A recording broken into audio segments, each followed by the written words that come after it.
Welcome to 108 news Telugu. బులెటిన్స్లో ముందుగా headlines. Mangalagiri TDP కార్యాలయంలో బారికేడ్లు, పోలీసులపై సీఎం చంద్రబాబు సీరియస్. శ్రీకాళహస్తిలో ఉద్రిక్తత, వైసీపీ నేతల అక్రమ కట్టడాలు కూల్చివేత. తెలంగాణలో కొత్త ఎయిర్పోర్టుల ఏర్పాటుకు కృషి, రామ్మోహన్ రెడ్డి వెల్లడి. అమెరికా నుంచి వచ్చి నేరుగా సెక్రటేరియట్కు వెళ్లిన బీజేపీ ఎమ్మెల్యే. పొడు రైతులకు హాని తలపెట్టద్దు, అధికారులకు మంత్రి కొండా సురేఖ ఆదేశం. సీఎం హోదాలో తొలిసారి మంగళగిరి టీడీపీ ఆఫీస్కు వచ్చిన చంద్రబాబు పోలీసులపై ఆగ్రహం వ్యక్తం చేశారు. పార్టీ కార్యాలయంలో బారికేడ్లేంటి, కార్యకర్తలను కలిసేటప్పుడు ఇవి పెట్టవద్దు, నాకు ప్రజలకు మధ్య అడ్డుగోడలు ఉండడానికి వీల్లేదు, ప్రజల సమస్యలు వినతుల స్వీకరణకు ప్రత్యేక వ్యవస్థ రూపొందిస్తాం, నిర్దిష్ట సమయంలో ఇవి పరిష్కారం అయ్యేలా చూస్తాం, ప్రజా వినతుల స్వీకరణకు సమయం కేటాయిస్తా అని ఆయన వెల్లడించారు. అధికారంలోకి తెలుగుదేశం పార్టీ రావడంతో ఆ పార్టీ నాయకులు దెబ్బకు దెబ్బ తీస్తున్నారు. వైసీపీ అక్రమాలపై ఆగ్రహం వ్యక్తం చేశారు. వైఎస్ జగన్ ప్రభుత్వంలో ప్రభుత్వ ప్రైవేటు స్థలాలను వైసీపీ నాయకులు కబ్జా చేశారు. తిరుపతి జిల్లా శ్రీకాళహస్తిలో ఇలాంటి ఘటన ఒకటి జరిగింది. దీంతో ఆ కట్టడాలపై శ్రీకాళహస్తి ఎమ్మెల్యే బొజ్జల సుధీర్ ఫోకస్ పెట్టారు. తొట్టంబేడు మండలం రాజీవ్ నగర్లో వైసీపీ నేతలు నిర్మించిన అక్రమ కట్టడాలను దగ్గరుండి మరీ అధికారులతో కూల్చివేస్తున్నారు. దీనితో అక్కడ కొంత ఉద్రిక్తత చోటు చేసుకుంది. అక్రమాలను కూల్చివేస్తున్న మున్సిపల్ అధికారులను వైసీపీ శ్రేణులు, ఆ పార్టీ కార్యకర్తలు అడ్డుకున్నారు. ఎమ్మెల్యే బొజ్జల సుధీర్ తీరుకు వ్యతిరేకంగా వైసీపీ శ్రేణులు నినాదాలు చేశారు. మరోవైపు అక్రమ నిర్మాణాల కూల్చివేతలపై వైసీపీ నాయకులకు ప్రజల నుంచి ఎలాంటి మద్దతు రాకపోవడం విశేషం. అనాథరైజ్డ్ స్ట్రక్చర్స్ మేము ఐడెంటిఫై చేశాము, వెయిట్ చేసాము, అక్కడ ఎవరైనా ఉన్నారని చెప్పి ఆ స్ట్రక్చర్స్ ఎవరైనా కూడా చెప్పే పరిస్థితిలో లేదు.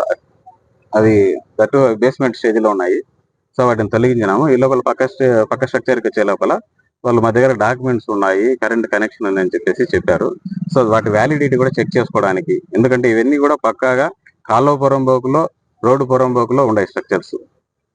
వాటి ఎటువంటి పరిస్థితుల్లో పట్టాలు ఇచ్చే పరిస్థితి లేదు. వాళ్ళు ఏదో అవి మాన్యువల్ పట్టాలు తీసుకొని వస్తున్నారు. ఏదైనా ఎలక్ట్రిసిటీ కనెక్షన్ ఒకటి ఉంది అని చెప్తున్నారు. సో ఒకసారి మేము ఇప్పుడు మళ్ళీ ఆఫీస్కి వెళ్ళి మన ఆర్డీఓ సార్తో డిస్కస్ చేసుకొని దీనిపైన ఫర్దర్గా మళ్ళీ ఈ రోజు యాక్షన్ తీసుకుంటాం దీనిపైన. సో దానికోసం ఈరోజు వచ్చాము. ఈరోజు జరిగింది మొత్తం ఎంటైర్ ఇప్పుడు వరకు జరిగిన సినారియో మొత్తం కూడా మన కలెక్టర్ గారు రిపోర్ట్ చేస్తాం కదండి. నేనేదో నోటిఫికేషన్ చేసినట్టు కాదు కదా. సో సినారియో ఏం జరిగింది అనేది మొత్తం ఇప్పుడు ఎంక్వైరీ రిపోర్ట్ మన కలెక్టర్ గారికి రాస్తాము. సో దీనిపైన యాక్షన్ కూడా ఉంటుంది.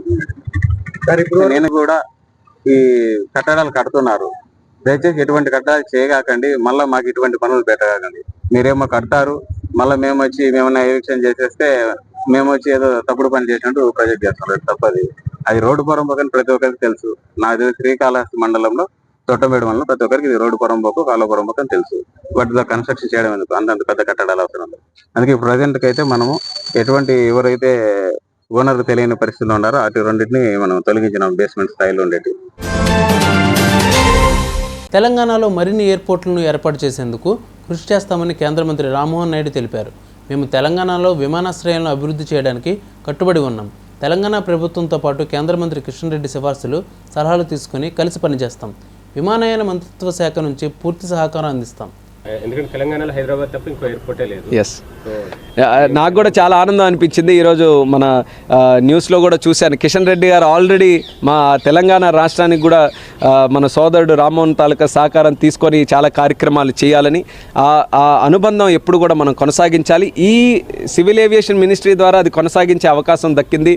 మా తెలంగాణ ప్రజలకు కూడా నేను చేరువయ్యే అవకాశం దక్కింది. కాబట్టి నేను తెలంగాణ మీద కూడా దృష్టి పెడతాను. అక్కడ ఉన్నటువంటి సమస్యలు, మరి మాకున్నటువంటి సహచార మంత్రివర్గం కానీ లేకపోతే అక్కడ ముఖ్యమంత్రి గారు కానీ వాళ్ళ తరపున కూడా ఏది వచ్చినా సరే ఎక్కడ కూడా ఎటువంటి భేదాలు పెట్టుకోకుండా తెలంగాణ ప్రజల్ని దృష్టిలో పెట్టుకొని ఆ ప్రాంతానికి కూడా న్యాయం చేయడానికి ఖచ్చితంగా ఇచ్చేస్తాను. మూడవసారి ప్రధానమంత్రిగా నరేంద్ర మోడీ ప్రమాణ స్వీకారం చేసిన సందర్భంగా అమెరికాలోని అట్లాంటా నగరంలో ఓవర్సీస్ ఫ్రెండ్స్ ఆఫ్ బీజేపీ సంస్థ నిర్వహించిన విజయోత్సవ వేడుకల్లో పాల్గొనేందుకు బీజేపీ ఎమ్మెల్యే రాకేష్ రెడ్డి వెళ్లారు. అమెరికా పర్యటన ముగించుకుని వచ్చి రాగానే ప్రజా సమస్యలపై సెక్రటేరియట్కు వెళ్లి ముఖ్యమంత్రి ఓఎస్డీ అజిత్ రెడ్డిని, అలాగే సీఎం అడిషనల్ సెక్రటరీ సంగీత సత్యనారాయణను కలిసి ఇంటిగ్రేటెడ్ మోడల్ స్కూల్ 10,000 ఇళ్ల గురించి చర్చించారు. అలాగే పెండింగ్లో ఉన్న సీఎం రిలీఫ్ ఫండ్, నియోజకవర్గ సమస్యలపై సంబంధిత అధికారులను కలిశారు.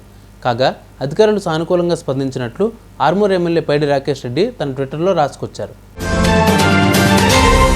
పోడు రైతుల ప్రయోజనాలు దెబ్బతినకుండా, వారి ఉపాధికి భంగం కలగకుండా అటవీ శాఖ మార్గదర్శకాలను అనుసరిస్తూ పొడి భూముల రక్షణకు కృషి చేయాలని అటవీ పర్యావరణ దేవాదాయ ధర్మాదాయ శాఖ మంత్రివర్యులు కొండా సురేఖ అధికారులను ఆదేశించారు.